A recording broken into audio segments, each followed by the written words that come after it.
Shalom, brothers and sisters. I'm just coming on here to give you a quick few minutes, just a nugget about why Moses couldn't enter the promised land. We're on our way to a conference here soon in Indiana, the end of the month here, July 2021. And if you're close by Indiana, make sure you check out on our website the event page, and I'd love to see you there at the Freedom Reigns Family Conference. We'll be recording that and we'll be posting that hopefully soon after as well on here for you guys who won't be able to make it.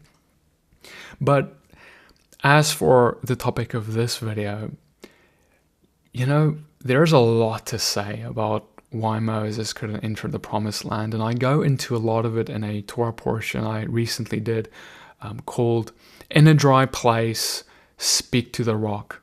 And I encourage you to go and look at that video on our channel.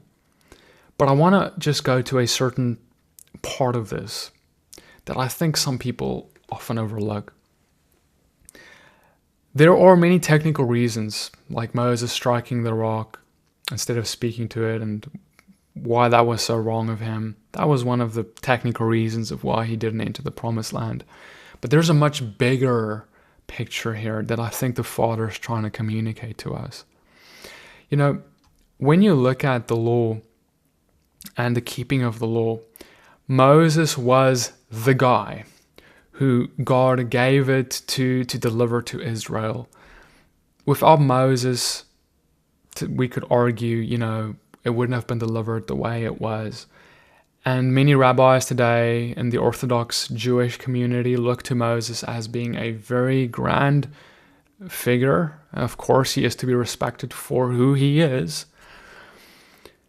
But I think God was trying to make a point that if Moses, the one who God gave the law through, himself was not able to enter the very promised land he was leading Israel to, because he suffered in his keeping of the law, he was not able to do it perfectly, because that's ultimately why he was disqualified. Then what makes us think that we can enter our promised land by the power of our keeping of the law? You can't. The law is good if it is used lawfully, as Paul says. In other words, the law is wonderful, it's liberty, it's blessing, it's all of that. But when we use it for something it's not meant for, it becomes something else.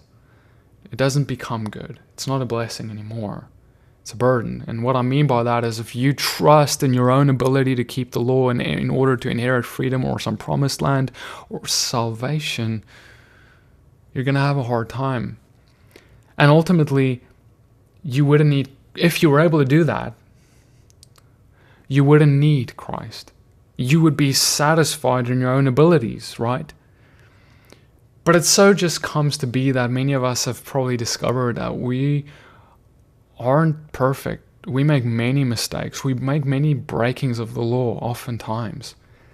And perhaps it was that God disqualified Moses because today we can even say Moses himself couldn't do it. What makes us think we can inherit our promised land purely by keeping the law? Our own abilities, our own strengths, as good as they may be, they simply aren't good enough, because you need to be perfect. And when I say the promised land, I'm referring to what that promised land they entered symbolically referred to, which is our salvation. You're not going to be able to inherit that on your own. And so I hope that this blesses you. And I want you to really do introspection and think about, what do you rely on? Do you put all your reliance on His Spirit and His work in and through you, and what He has done for you ultimately on the cross as your means of freedom and salvation? Or do you rely on yourself and how well you did today?